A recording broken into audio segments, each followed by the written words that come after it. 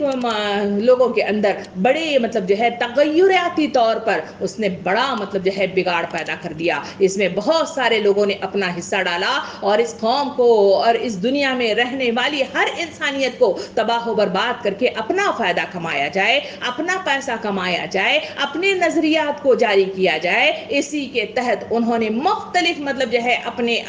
ارتقاء کی چیزیں انہوں نے اپنے نظریاتی بحث کو لوگوں کے سامنے لے آ کر مختلف لوگوں کے ذہنوں کو تباہ و برباد کرنے کی کوشش کی۔ جب علم آ گیا تھا تو علم میں نافع اگر نہ آ جائے، جو قرآن احادیث کریمہ کے ذریعے سے حضور کریم صلی اللہ علیہ وسلم نے دعا سکھائی ہے کہ اللہم کہا گیا کہ ہمیں علم نافع عطا فرما۔ جہاں علم نافع کی بات ہے تو وہ علم نافع ہے جو ہمارے لیے وہ فائدہ مند ہو، ہمارے لیے جنت میں جانے والا راستہ متعین کرنے والا ہو، ہمارے لیے اللہ رب العالمین کے قریب جانے والی مطلب جو ہے راہ کو تلاش کرنے والی وہ علم ہو تو ہمارے لیے وہ کامیابی کی ضمانت دیتا ہے۔ جہاں علم میں جو ہے بگاڑ مطلب جو ہے انسان حاصل کر لیں تو پھر وہی علم انسانوں کے ذہنوں کو تباہ کر دیتا ہے، ان کے دلوں کو بگاڑ کر رکھ دیتا ہے، ان کے تصورات کو بگاڑ کر رکھ دیتا ہے۔ بالکل اسی طرح لوگوں نے مختلف ایسے علوم نکالے، ایسی بیکار قسم کی باتیں نکالی۔ وہ لوگ تھے جو شیطان نما انسان تھے، جنہوں نے اپنے فائدے کے لیے، جنہوں نے اس دنیا کے اندر اسلام دشمنی کی خاطر انہوں نے بڑے بگاڑ کے کام کر دیے، اور اسی بگاڑ کے نتیجے میں مختلف مطلب جو ہے چیزیں آئی۔ آئیے کچھ کوٹیشن میرے سامنے ہیں کچھ اشخاص کے، ان کو میں پیش کرتے ہوئے چلوں تاکہ ہم دیکھیں کہ کس طرح سے اس تاریخ کے اندر کیسے مطلب جو ہے منافقین اور کیسے کفار مطلب جو ہے ہمارے درمیان ہیں جو ہماری اسلام دشمنی کی خاطر انہوں نے بڑے کام کر کے اسلام کو تہس نہس کر کے رکھ دیا ہے۔ دنیا کے اندر کثیر تعداد میں مسلمان ہونے کے باوجود آج مطلب جو ہے ظلم و ستم کا نشانہ بنے ہوئے مجھے اور آپ کو نظر آتے ہیں۔ آج ہمارے پاس اسلام ہونے کے باوجود ہمارے گھروں سے اسلام رخصت ہو گیا ہے، ہمارے دلوں سے اسلام رخصت ہو گیا ہے، ہمارے ذہنوں سے اسلام رخصت ہو گیا ہے۔ اسی وجہ سے مجھے اور آپ کو کوئی اسلام کا سوال پوچھا جائے تو نہ مجھے بولنے کی جسارت ہے، نہ میری زبان کے اندر بولنے کی وہ جسارت ہے، اور نہ ہی میرے بچوں کو صحیح سوال کے جواب مجھے دینے کی جسارت حاصل ہے، اس لیے کہ نہ میرے پاس علم ہے، نہ میں نے پیغام رسانی کا کام بچوں کے لیے کیا جہاں ان کو صحیح تعلیمات دیے جائیں، اس لیے کہ ہمارے پاس غلط قسم کی معلومات زیادہ ہیں بالمقابل اسلام کی وہ باتیں جو اللہ رب العالمین نے قرآن مجید کی شکل میں مجھے اور آپ کو دیا ہے۔ اسی کے لیے تو نبی کریم صلی اللہ علیہ وسلم نے ارشاد فرمایا کہ جو معروف کا حکم دے منکر سے روکے وہ میرے بعد اللہ کا خلیفہ ہے، میرے بعد رسول کا خلیفہ ہے، میرے بعد وہ اس کتاب کا خلیفہ ہے۔ اس خلافت والے عہدے پر میں اور آپ فائز ہونے کے باوجود اس کا حق ادا نہیں کر سکے، اسی وجہ سے تو مجھے اور آپ کو اس وقت میں اپنے آپ کو ملامت کرنے کی ضرورت ہے، اپنے آپ کو احتساب کرنے کی ضرورت ہے، اپنے آپ کو محاسبہ کرنے کی ضرورت ہے۔ اس محاسبے کے ساتھ ہی آئیے ان لوگوں کی طرف ہم نظر ثانی کرتے ہوئے چلیں جنہوں نے اس معاشرے کے اندر مذہب کو بالکل مطلب جو ہے ختم کر کے باقاعدہ طور پر انسانوں کو جو بگاڑ کی راہ میں لے کر جو مختلف کتابیں اور کوٹیشن اس دنیا کے اندر لکھ کر ذہنوں کو خراب کر دیا تھا ان کی طرف نظر ثانی کرتے ہوئے چلے۔ اس کے اندر کارل مارکس یا فرائڈ یا پھر ڈریم کام مطلب جو ہے تین اشخاص ہیں جنہوں نے معاشرے کے اندر بڑی تعداد میں اس بگاڑ کے لیے انہوں نے بڑا کام انجام دیا ہے۔ ڈرکائم مطلب جو ہے اپنے مذہب کے سلسلے میں یہ کوٹیشن دیتا ہے کہ وہ کہتا ہے کہ مذہب غیر فطری امر ہے، یعنی مذہب ہے ہی نہیں ہے، کوئی فطرت ہی نہیں ہے کہ ہم کوئی مذہب لیں اور مذہب کے تحت اپنی زندگیوں کو گزاریں۔ کارل مارکس مطلب جو ہے کہتا ہے کہ مذہب قوموں کے افیم ہے اور مذہب تو چند کہانیوں کا مجموعہ ہے، جیسے جاگیرداروں اور سرمایہ داروں نے عوام پر اپنی گرفت مضبوط رکھنے کے لیے گھڑا ہوا ہے اور اسی کے لیے بیچارے عوام کو جنت کا لالچ دے کر انہیں زندگی کی محرومیوں سے غافل کر رہے ہیں۔